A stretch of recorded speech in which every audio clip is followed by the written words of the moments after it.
안녕하세요. 오늘 여러분과 함께 깊이 파고들 흥미로운 대화가 하나 있습니다. 신학자 앤티 라이트와 문학교수 게리 모슨이 나눈 대화인데요. 네, 노스웨스턴 대학교에서 진행된 대화죠. 맞습니다. 주제는 우리는 지금 어떤 신을 믿는가인데 이게 겉보기와는 다를 수 있다는 그런 내용입니다. 그렇죠. 세속시대처럼 보이지만 라이트 교수는 우리가 사실 무의식적으로 현대판 고대 신들을 섬기고 있다고 주장하거든요. 아, 현대판 고대신들이요? 흥미로운데요? 네, 모슨 교수의 통찰도 더해져서 고대 철학이 현대 사상이랑 어떻게 연결되는지 또 우리가 뭘 놓치고 있는지 좀 파헤쳐보는 시간이 될 것 같습니다. 좋습니다.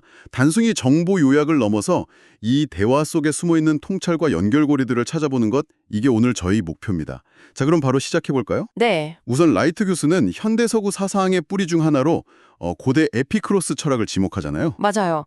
신들은 저 멀리 있고 우리 인간 사이는 뭐 별 관심이 없다. 그러니 그냥 현재의 삶, 쾌락까지는 아니더라도 고통 없는 평온한 삶을 추구해라. 이런 사상이죠. 네, 이게 제퍼슨 같은 계몽주의 사상가들에게도 영향을 줬다고요. 그렇죠. 라이트 교수는 이 생각이 신의 개입 없이 세상이 어떤 자율적인 법칙, 예를 들어 원자들의 움직임 같은 걸로 돌아간다는 믿음으로 연결된다고 봅니다. 아, 그게 소위 말하는 과학주의의 토대가 되었다는 거군요. 네, 근데 여기서 중요한 건 이게 과학 자체와는 다르다는 점이죠.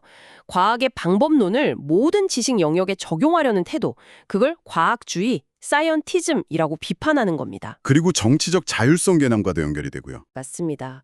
왕은 신이 세운 게 아니다, 뭐 이런 생각들, 민주주의로 가는 길과도 맞닿아 있다는 분석입니다. 흥미롭네요. 그런데 라이트 교수는 우리가 그렇게 전통적인 신을 밀어내고 난 빈자리를 그냥 비워둔 게 아니라고 주장하죠. 바로 그 점이 핵심입니다. 그 빈 공간을 새로운 혹은 사실은 아주 오래된 신들이 다른 이름으로 채우고 있다는 거예요. 그게 바로 아까 말씀하신 현대판 고대신들. 네, 구체적으로 세 명을 지목하는데요. 전쟁과 권력의 신 마르스, 돈의 신 맘몬, 그리고 성애의 신 아프로디테입니다. 마르스, 맘몬, 아프로디테. 현대 사회에서요. 어떻게 나타난다는 거죠? 예를 들어 전쟁을 뭐랄까 불가피한 현실이나 문제를 해결하는 당연한 수단처럼 여기는 경향이 있죠. 네. 이게 마르스 숭배의 한 형태라는 겁니다. 아, 듣고 보니 그렇네요.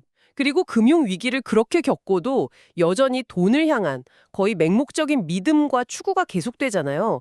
이게 바로 만몬의 힘이라는 거죠. 성의 신 아프로디테는요? 성적인 충동이나 욕망을 인간의 근원적인 힘, 삶의 에너지 그 자체로 여기고 때로는 신성시하기까지 하는 현대 문화의 일면을 지적하는 것 같아요. 여기서 라이트 교수의 지적이 정말 날카로운 게 이 현대의 신들도 고대처럼 인간 재물을 요구한다는 거잖아요. 맞아요. 그게 정말 섬뜩한 지점이죠. 돈 때문에 망가지는 삶들, 또 성적인 문제로 깨지는 관계들, 그리고 전쟁으로 인한 그 수많은 희생들, 이게 다 재물이라는 거예요. 아, 무섭네요. 그리고 여기에 또 하나의 강력한 신이 등장하는데 바로 진보라는 신입니다. 진보요? 네. 라이트와 모슨 둘 다 이 점을 비판하는데요. 마치 달력이 넘어가면 시간이 흐르면 도덕이나 사상도 그냥 저절로 발전하고 더 나아진다고 믿는 경향이 있다는 거죠. 아, 그냥 새로우면 더 좋은 거라고 생각하는 거예요? 그렇죠. 모슨 교수가 특히 이 부분을 강조하는데 사상을 달력으로 판단하면 안 된다고요. 나치즘이나 공산주의도 처음엔 다 새롭고 진보적인 사상으로 포장됐었다는 점을 잊으면 안 된다는 거죠. 그렇군요. 그럼 모슨 교수는 라이트 교수의 과학주의 비판에는 어떤 의견을 더 붙였나요? 모스는 기본적으로 라이트의 분석에 동의합니다.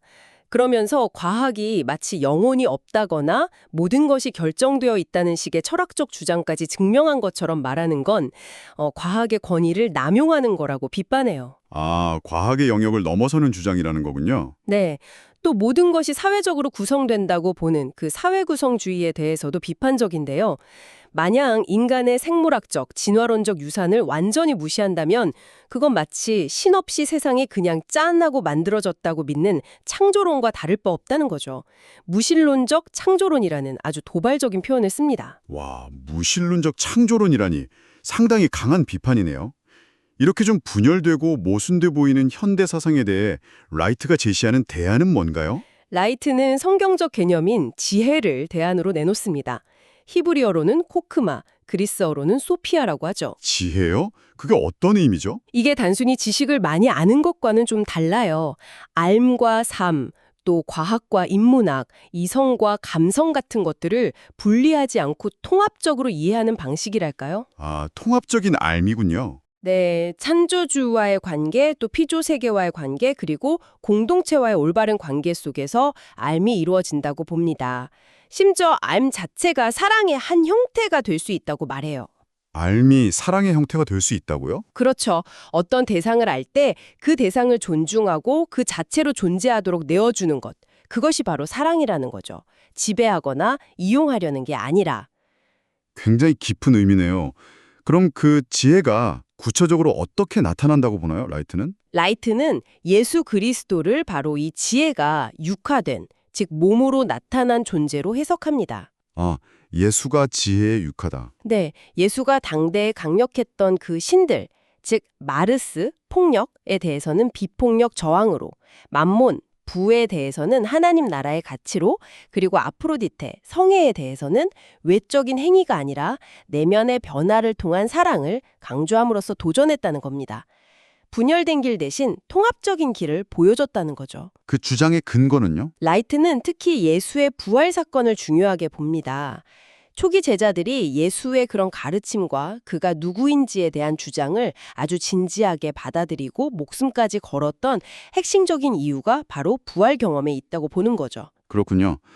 대화의 마지막 부분에서 모슨 교수는 어떤 점을 강조했나요? 모슨 교수는 다른 관점을 이해하려는 노력, 그리고 지적인 겸손함의 중요성을 다시 한번 강조합니다. 존 스튜어트 밀의 말을 인용하기도 했는데요. 어떤 말이었죠? 자신의 입장만 아는 사람은 사실 그 입장조차 제대로 모르는 것이다. 뭐 이런 이야기였어요. 상대방의 입장에서 가장 설득력 있는 주장이 뭘지 스스로 한번 구성해 보려고 노력하는 것. 그게 진짜 공감과 이해의 시작이라는 거죠. 네. 오늘 저희는 겉보기엔 세속화된 시대지만 그 안에서 여전히 강력한 신들이 우리 삶에 영향을 미치고 있다는 좀 놀라운 주장과 함께 그렇죠. 그리고 그런 분열된 사고를 넘어서 통합적인 지혜를 추구할 수 있다는 가능성까지 살펴봤습니다. 라이트와 모슨의 대화가 우리가 너무 당연하게 여기는 현대사회의 여러 가치들을 좀 다시 생각해보게 만드는 것 같아요. 네, 분명 그런 힘이 있는 대화였습니다. 네.